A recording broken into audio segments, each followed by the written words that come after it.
Homili Hari Minggu Biasa Pekan keempat, Tahun Liturgi B. Injil dari Markus bab 1 ayat 21 sampai 28.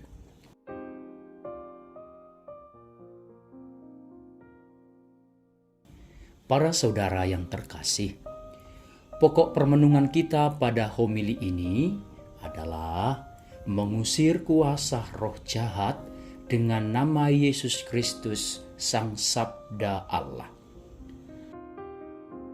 Setelah Yesus mewartakan kedatangan kerajaan Allah serta menyerukan pertobatan, Yesus memulai membangun kerajaan Allah dengan menyampaikan sabda Allah kepada orang-orang di Kapernaum. Banyak orang takjub atas kuasa Yesus dan bertobat dengan menaruh kepercayaan kepada Yesus. Namun baru saja Yesus menyerukan kerajaan Allah, langsung ditanggapi dengan penolakan oleh kerajaan si jahat, yakni roh-roh jahat yang merasuki seseorang yang ada di rumah ibadat itu. Mereka terganggu dengan sabda Allah yang diwartakan oleh Yesus. Sabda yang disampaikan Tuhan Yesus penuh kuasa, karena Ia adalah sabda Allah itu sendiri. Sebagaimana yang dijanjikan Allah kepada orang Israel melalui Musa dalam kitab Ulangan. Yesuslah Nabi yang dijanjikan oleh Tuhan. Nabi yang pada mulutnya ditaruh firman Allah dan mengatakan segala apa yang diperintahkan Allah kepadanya. Maka roh jahat itu berkata, "Apa urusanmu dengan kami, hai Yesus orang Nazaret? Apakah engkau datang untuk membinasakan kami?" Roh jahat atau roh najis terusik oleh sabda warta kerajaan Allah. Mereka bereaksi dengan berusaha menaklukkan kuasa Yesus dengan menyebut identitas Yesus, yakni yang kudus dari Allah. Sebab ada keyakinan bahwa dengan mengetahui nama rahasia seseorang dapat melumpuhkan kuasanya. Cara inilah yang coba roh jahat itu lakukan, tetapi tidak berhasil. Justru Yesus menghardik dengan berkata, "Diam, keluarlah dari dia." Sepintas perkataan roh jahat bahwa Yesus adalah yang kudus dari Allah mirip dengan pengakuan Petrus yang menyebut Yesus sebagai Mesias, anak Allah yang hidup. Namun kita harus hati-hati dan cermat memahami kedua ungkapan ini yang jelas-jelas berbeda. Perkataan roh jahat berasal dari ketakutan akan kuasa Yesus yang bisa menghancurkan kelompok setan dan bertujuan untuk menghindar dari Yesus. Sedangkan pengakuan Petrus berasal dari iman yang penuh kasih dan membawa kepada kerinduan untuk tetap tinggal bersama-sama dengan Yesus. Itulah mengapa Yesus lekas-lekas membungkam dan mengusir roh-roh jahat itu. Karena setiap kata yang keluar dari lidah si jahat pasti menyesatkan dan menghalangi datangnya kerajaan Allah di dunia. Maka perjumpaan Yesus dan roh-roh jahat itu sebetulnya adalah pertempuran antara yang kudus dari Allah dengan si najis dari setan. Peperangan antara kebenaran melawan penyesatan.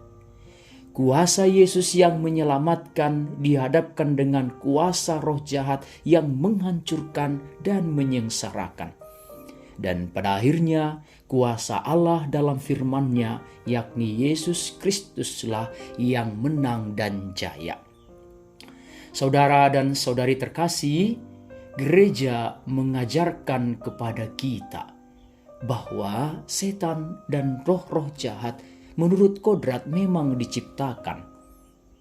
Tetapi mereka menjadi jahat karena kesalahan sendiri yang menolak Allah dan kerajaannya secara radikal dan tetap. Setan dan roh jahat menolak melayani Allah dan menolak mematuhi keputusan Allah. Mereka berusaha untuk menarik manusia dalam pemberontakan melawan Allah. Jadi kita harus tahu bahwa roh-roh jahat itu nyata adanya. Mereka tidak akan pernah menerima bahkan mengimani Allah. Sebaliknya, mereka akan membangkang terhadap Allah. Dalam perkataan mereka hanya ada kebohongan dan penyesatan.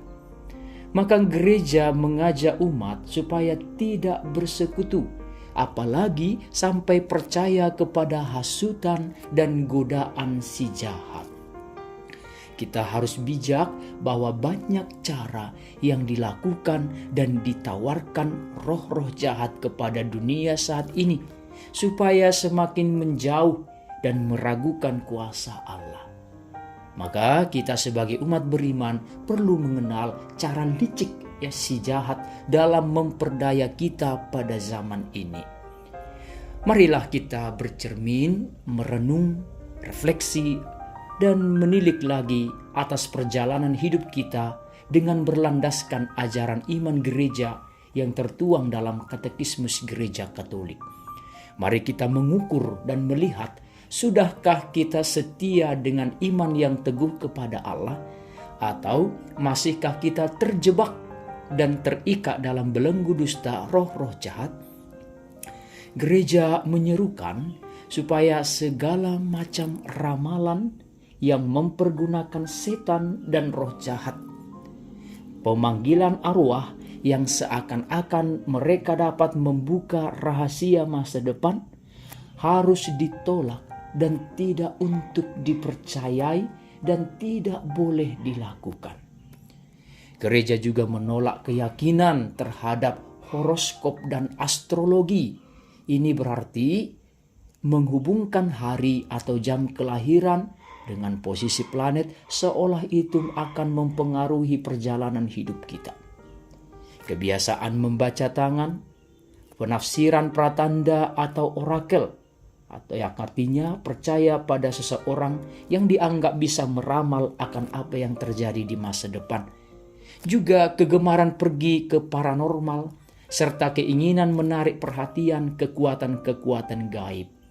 Ini semua adalah praktik yang bertentangan dengan penghormatan dalam rasa takwa yang penuh kasih yang harus dan hanya kita berikan kepada Allah.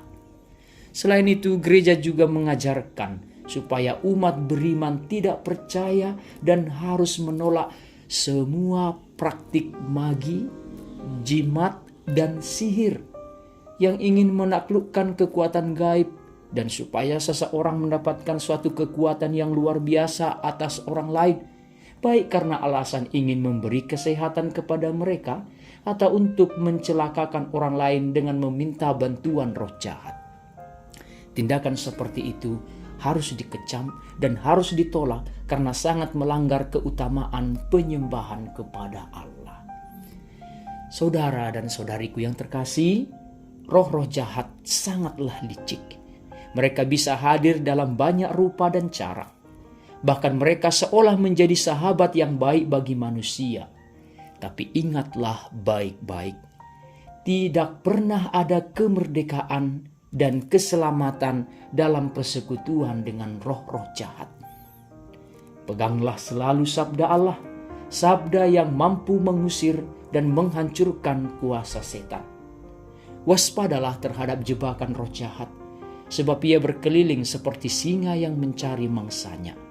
Lawanlah mereka dengan iman akan nama Dia yang berkuasa menaklukkan kuasa roh-roh jahat, yakni Yesus Kristus. Yesus Kristuslah pembebas dan penyelamat yang sejati. Tuhan memberkati.